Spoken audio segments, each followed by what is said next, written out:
Praise the lord. ఈరోజు దేవుని వాగ్దానము,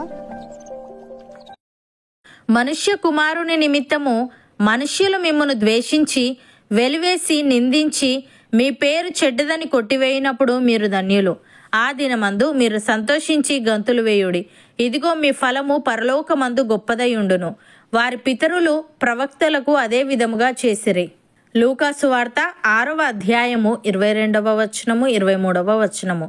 సహోదరి సహోదరులారా, యేసయ్య తన శిష్యులకు దేవుని రాజ్యం యొక్క నైతిక సూత్రాల గురించి ఇక్కడ తెలియజేస్తున్నాడు. ఈ వచనంలో యేసయ్య తన శిష్యులు తన పట్ల మరియు ఆయన బోధల పట్ల వారి నిబద్ధత ఫలితంగా ఎదుర్కొనే హింస మరియు బాధ యొక్క వాస్తవికతను వివరిస్తున్నాడు. అలాగే వారి విశ్వాసం కోసం ఎదుర్కొనే హింసను గురించి మరియు దానికి వారు ఎలా ప్రతిస్పందించాలనే దాని గురించి మాట్లాడుతున్నాడు. ఇది క్రీస్తు పట్ల వారి నిబద్ధత యొక్క అంతిమ విలువ మరియు ప్రాముఖ్యతను వారికి గుర్తు చేస్తుంది. ఇక్కడ యేసయ్య హింస ఎదురైనప్పుడు భయానికి లేదా నిరాశకు లొంగిపోకుండా సంతోషించమని, ఆనందంతో గంతులు వేయమని ప్రోత్సహిస్తున్నాడు. ఇది బాధ మరియు హింసకు క్రైస్తవ ప్రతిస్పందన ఓటమి లేదా రాజీ పడడం కాదని, ఆనందము మరియు నిరీక్షణతో కూడినదని తెలియజేస్తుంది. పరలోకంలో గొప్ప ప్రతిఫలం లభిస్తుందన్న వాగ్దానమే ఈ ప్రతిస్పందనకు కారణం. శిష్యులు ఈ లోకంలో కష్టాలను మరియు వ్యతిరేకతను ఎదుర్కొన్నప్పటికీ వారి అంతిమ ప్రతిఫలం పరలోకంలో ఉంటుంది. భక్తుడు ఈ విధంగా అంటున్నాడు, ప్రియులారా, మిమ్మును శోధించుటకు మీకు కలుగుచున్న అగ్ని వంటి మహాశ్రమను గూర్చి మీకేదో ఒక వింత సంభవించినట్లు ఆశ్చర్యపడకుడి.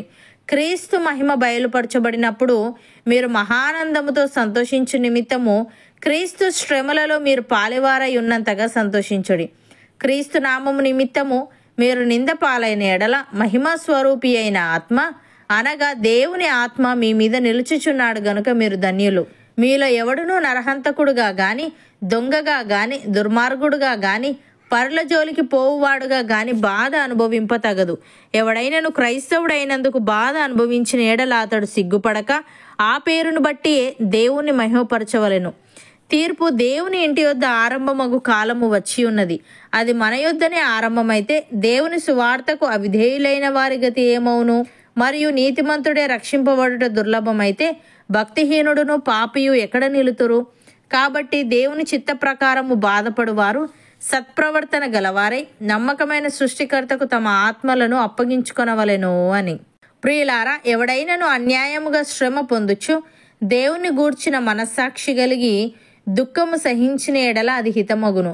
తప్పిదమునకై దెబ్బలు తినినప్పుడు మీరు సహించిన ఎడల మీకేమి గనము? మేలు చేసి బాధపడినప్పుడు మీరు సహించిన ఎడల అది దేవునికి హితమగును. ఇందుకు మీరు పిలువబడితిరి. క్రీస్తు కూడా మీ కొరకు బాధపడి మీరు తన అడుగుజాడలేందు నడుచుకొనున్నట్లు మీకు మాదిరి ఉంచిపోయెను. ఆయన పాపము చేయలేదు, ఆయన నోటను ఏ కపటమును కనబడలేదు. ఆయన దూషింపబడి బదులు దూషింపలేదు. ఆయన శ్రమ పెట్టబడి బెదిరింపక న్యాయముగా తీర్పు తీర్చు దేవునికి తన్ను తాను అప్పగించుకొనెను.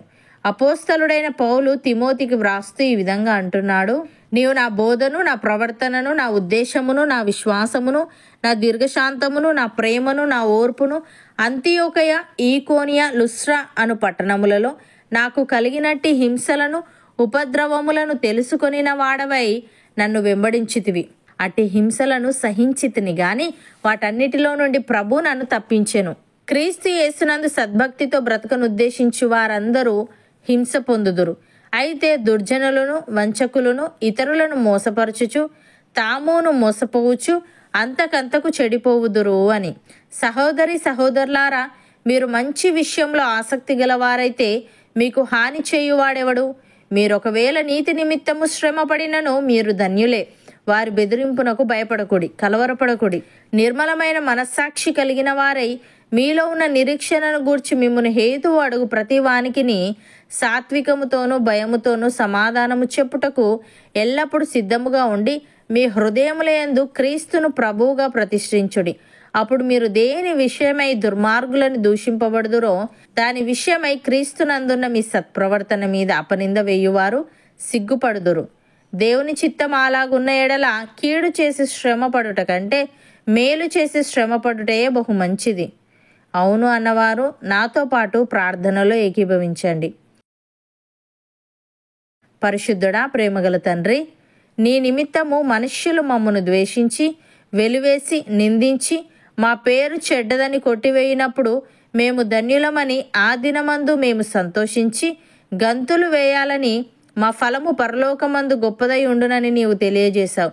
తండ్రి, నీకు స్తుతులు. దేవ, మమ్మను శోధించుటకు మాకు కలుగుచున్న అగ్ని వంటి మహాశ్రమను గూర్చి మాకేదో ఒక వింత సంభవించినట్లు మేము ఆశ్చర్యపడక నీ మహిమ బయలుపరచబడినప్పుడు మేము మహానందముతో సంతోషించు నిమిత్తము నీ శ్రమలలో మేము పాలివారమై ఉన్నంతగా సంతోషించే వారముగా ఉండుటకు సహాయము దయచేయమని, మేము క్రైస్తవులమైనందుకు బాధ అనుభవించిన ఎడల సిగ్గుపడక ఆ పేరును బట్టియే నిన్ను మహిమపరచుచు సత్ప్రవర్తన కలిగి నమ్మకమైన నీకు మా ఆత్మలను అప్పగించుకునే వారంగా ఉండుటకు కృపచూపమని, మమ్మును హేతువు అడుగు ప్రతివానికిని సాత్వికముతోనూ భయముతోనూ సమాధానము చెప్పుటకు ఎల్లప్పుడూ సిద్ధముగా ఉండి మా హృదయముల యందు నిన్ను ప్రభువుగా ప్రతిష్ఠించే ఆత్మీయత మాలో ప్రతి ఒక్కరికి నీవే దయచేయమని యేసుక్రీస్తు నామమున ప్రార్థిస్తున్నాము తండ్రి. ఆమేన్.